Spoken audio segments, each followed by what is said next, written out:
वाता हातगा. भावबळे आकळे एरवी नाकळे, किती कितीतरी वचन आपल्याकडे आहे. म्हणून धरीन सद्भाव अंतरीच्या मित्रा.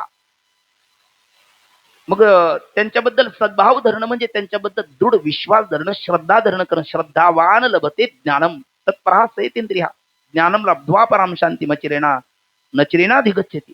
म्हणून धरीन सद्भाव अंतरीच्या मित्रा. कोणाप्रमाणे? त्या गंधमादनाप्रमाणे. त्या गंधमादनाचा रामायणामध्ये किती सद्भाव आहे, किती श्रद्धा आहे, किती रामरायावर विश्वास आहे, आपल्या आराध्यावर विश्वास आहे. आपल्याला सर्वाला प्रसंग माहिती आहे. त्या कुंभकर्णाला उठवला रावणाने. रावणाने उठवल्याच्या नंतर तो रणगाड्यासारखा त्या युद्धभूमीवर आला.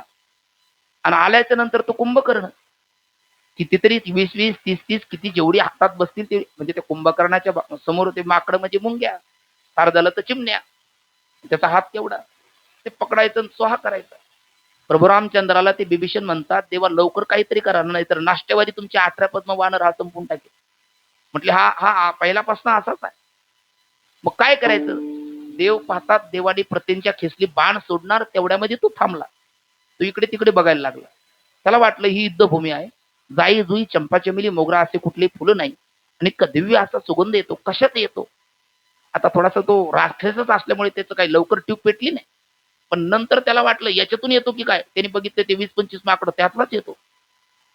आणि मग त्याला जवळ कर, अरे अरे म्हटलं याच्यातलंच एक आहे. आणि ते जवळ पाहिल्याच्या नंतर त्याचा जास्त गंध येत होता, कारण त्याचं नावच होतं गंधमादन.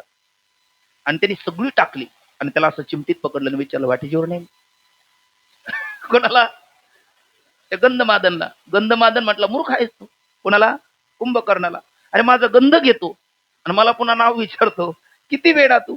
माय नेम इज गंधमादन. म्हटले अरे वा. म्हटले ते म्हटल्याला काय, आता मी तुझ्यावर प्रसन्नच आहे. काय काही नाही म्हटले, एकदा रावणाचं म्हण, रावणाच्या बाजूने तुला लागेल ते पद देतो, अगदी विधानसभेचं तिकीट लागलं तेही देतो. आता हल्ली काय चालू आहे काय मला सांगण्याची गरज नाही.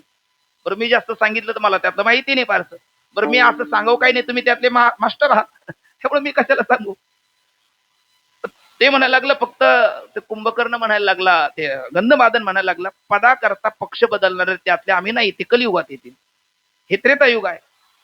तो म्हटलं ठीक आहे, नको येऊ, पण एकदा रावणाचं म्हणून म्हण, मला बरं वाटेल, मी तुला जीवदान देतो. काय हरकत होती रावणाचं म्हणण्याकरता? एकदा म्हणायचं रावण महाराज की, म्हणले की नाही तुम्ही? किती सहज म्हणले, विठाला विठाला विठाला. बघा बरं किती लवकर पक्ष बदलला तुम्ही. इतकं सहज. बरं मी काही गणही लावली नाही, काही तुम्हाला शर्तही ठेवली नाही, तरी तुम्ही सहज मला जय. एकदा रावणाचं म्हण सोडून दिलं, तुला जीवदान दिलं. ते माकड म्हणायला लागलं कुंभकर्णा, अरे रामाचं म्हणून मरेल, पण रावणाचं म्हणून जगणार नाही. ते माथे फिरू. त्याने ते दाबलं, रक्ताच्या चिळकांना उडाल्या. राम राम म्हणत ते राम रूप झालं. ते रामाचं म्हणून रामरूप झालं, मेलं, पण रावणाचं म्हणून जगलं नाही. त्याला सद्भाव. जही आकाशवर पडू पाय, ब्रह्मगोळा भंग जाळे, वडवानळ त्रिभुवन खाय, तरी मी तुझीच वास पाहेगा विठोबा, न करी अनेकाचा पांगिला, नामधारक तुझाची अंकिला. याला म्हणतात धरीड सद्भाव अंतरीच्या मित्रा. आणि त्याकरता काय करणार?